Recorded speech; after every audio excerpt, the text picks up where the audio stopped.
Hello చిట్టి చేతులు, welcome back to చిట్టి చేతులు వ్లాగ్స్. ఈ వీడియో గుంటూరు నుండి ఎంతమంది చూస్తారో కామెంట్ చేసేయండి. ఎందుకంటే ఈరోజు మన ఛానల్లో స్పెషల్ సుబానీ మటన్ దమ్ బిర్యానీ. ఇది గుంటూరులో చాలా స్పెషల్. కానీ చూసే ముందు like, share and subscribe to చిట్టి చేయి వ్లాగ్స్. ఫస్ట్ బాస్మతి రైస్ని ఇట్లా కడిగేసుకొని వాటర్లో ఒక హాఫ్ అన్ అవర్ దాకా నానబెట్టేసుకోవాలి. అప్పటి వరకు మనం మటన్ని మ్యారినేట్ చేసుకుందాం. మటన్ తీసుకొని దాంట్లో తగినంత ఉప్పు వేసేసుకొని, ఇప్పుడు స్పైస్ లవర్స్ అయితే కారం ఎక్కువ వేసుకోవచ్చు. కారం కూడా మంచిగా వేసుకోవాలి. మనం తెలంగాణ కాబట్టి గట్టిగానే వేస్తాం కారం వేసేసుకొని తర్వాత అల్లం వెల్లిగడ్డ పేస్ట్ కూడా నాన్ వెజ్లో చాలా ఇంపార్టెంట్. నాన్ వెజ్లో అల్లం వెల్లిగడ్డ పేస్ట్ అనేది ఆ టేస్ట్ని చాలా ఎన్హాన్స్ చేస్తుంది. అందుకే కొంచెం ఎక్కువనే వేసుకోవాలి.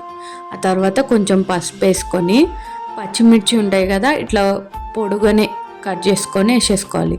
ఇప్పుడు ఒక కుక్కర్ తీసుకొని దాంట్లో ఆయిల్ మంచిగా వేసుకోవాలి. నాన్ వెజ్కి ఆయిల్ గట్టిగానే పడుతుంది. ఆయిల్ ఎంత బాగుంటే టేస్ట్ అంత బాగుంటుంది. అందుకే ఆయిల్ కూడా మంచిగా వేసేసుకోవాలి. తర్వాత కొంచెం ఆవు నెయ్యి లేదంటే బర్రె నెయ్యి వేసేసుకోవాలి.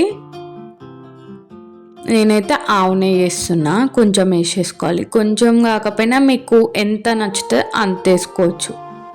ఎందుకంటే నెయ్యి కూడా చాలా బాగుంటుంది టేస్ట్.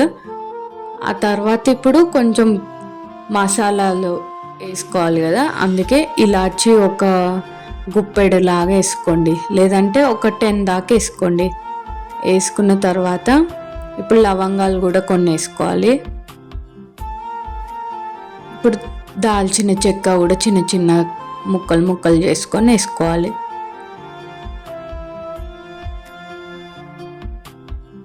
అవి ఫ్రై అయిన తర్వాత ఇప్పుడు షాజీరా కూడా మంచిగా వేసుకోవాలి. అది ఘాటు బాగుంటుంది. తర్వాత బిర్యానీ ఆకు వేసుకొని అది ఫ్రై అయిన తర్వాత ఆనియన్స్ కూడా వేసుకొని కొంచెం ఫ్రై చేసుకోవాలి. ఫ్రైడ్ ఆనియన్స్ లాగా టేస్ట్ బాగుంటుంది. దాన్ని మంచిగా ఫ్రై చేసుకోవాలి. ఎట్లా అంటే బ్రౌన్ ఆనియన్స్ బ్రౌన్గా కావాలి కదా, అప్పటి వరకు మంచిగా వేయించుకోవాలి.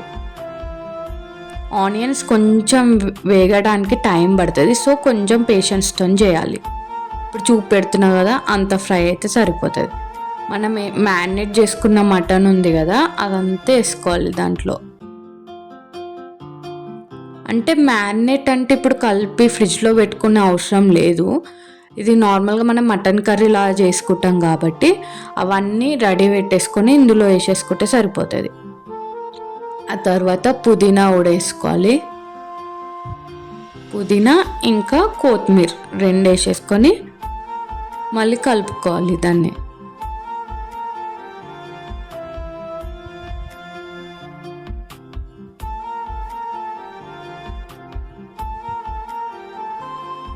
ఇప్పుడు మెయిన్ ఇంగ్రీడియంట్స్ ఏంటంటే పాలు ఇంకా పెరుగు. అవును, ఇందులో టేస్ట్ అనేది వీటి వల్ల చాలా బాగుంటుంది. ఒక్కసారి ట్రై చేసేయండి. పాలు పోసేసుకున్న తర్వాత ఇప్పుడు పెరుగు కూడా మంచిగా గడ్డ పెరుగు, పుల్లటి పెరుగు ఉంటుంది కదా ఇంట్లో చేసింది, బయట కొన్నది కాకుండా, అది వేస్తే ఇంకా బాగుంటుంది టేస్ట్. అవి 2 వేసిన తర్వాత మళ్ళీ మంచిగా కలుపుకోవాలి.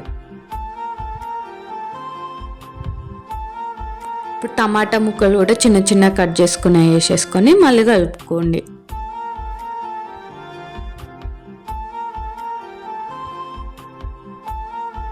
మనం కలుపుకున్న మటన్ అది నార్మల్గా కలుపుకున్నాం కదా, దాంట్లో వాటర్ పోసుకొని, ఆ వాటర్ పోసుకున్నా సరే ఫ్రెష్ వాటర్ పోసుకున్నా సరే, ఎందుకంటే అక్కడ అందులో కారం మిగిలిపోయింది కాబట్టి నేను అందులోనే వాటర్ పోసుకున్న వాటిని.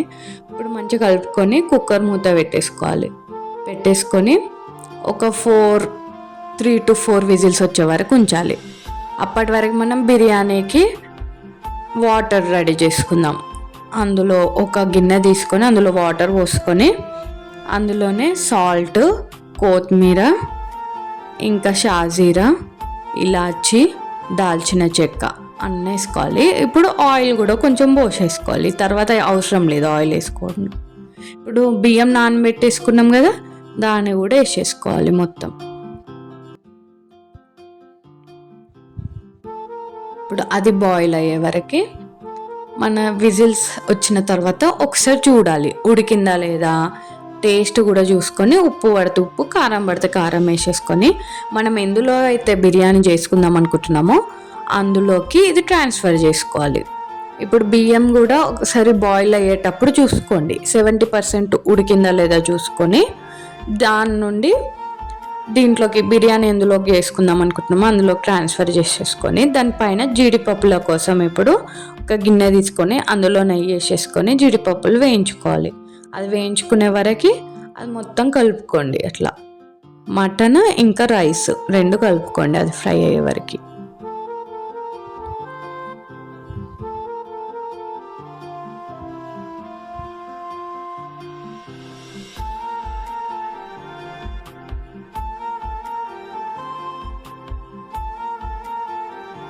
ఇప్పుడు ఇది మొత్తం మంచిగా గోల్డెన్ బ్రౌన్ అయ్యే వరకు ఫ్రై చేసుకోవాలి జీడిపప్పుల్ని. ఆ రైస్ ఇంకా మటన్ మొత్తం కలిసిపోవాలి, లేదంటే కారం ఒక దగ్గర ఉప్పు ఒక దగ్గర ఉంటుంది కదా, అది బాగుండదు. కాబట్టి మొత్తం కలుపుకున్న తర్వాత దాని మీదకి వెళ్ళి జీడిపప్పులు స్ప్రెడ్ చేసుకొని ఇప్పుడు టేస్ట్ ఇంకా బాగా రావడానికి అరిటాకు పెట్టుకోవాలి. అరిటాకు కూడా చాలా ఇంపార్టెంట్ దీంట్లో. అందులో పైన పెట్టేసుకొని ఇప్పుడు దమ్కి వదిలేయాలి. అంటే స్టీమ్ ఇక్కడ నుండే కూడా స్టీమ్ రాకుండా మొత్తం పైన బరువు పెట్టేసుకొని 5 minutes చిన్నగా, 30 minutes పెద్ద ఫ్లేమ్లో ఉంచుకొని స్టవ్ ఆఫ్ చేసుకోవాలి. ఇప్పుడు చూడండి, ఆకు తీసేస్తే వేడివేడిగా ఇట్లా పొగలు వస్తుంటే అసలు ఇప్పుడు నేను వాయిస్ ఓవర్ ఇస్తుంటేనే నా నోట్లో నీళ్ళు ఊరుతున్నాయి, అంత టెంప్టింగ్ ఉంది నిజంగా. టేస్ట్ అయితే క్రేజీ వచ్చింది. అట్లా మొత్తము ఇట్లా తీస్తుంటే ఆ పొగలు చూసారు కదా. ఎంతైనా బిర్యానీయే కదా. బిర్యానీ ఈజ్ అన్ ఎమోషన్ అంటే రియలే అదైతే. ఎందుకంటే అది వేడివేడిగా తింటే ఎంత బాగుంటుందో.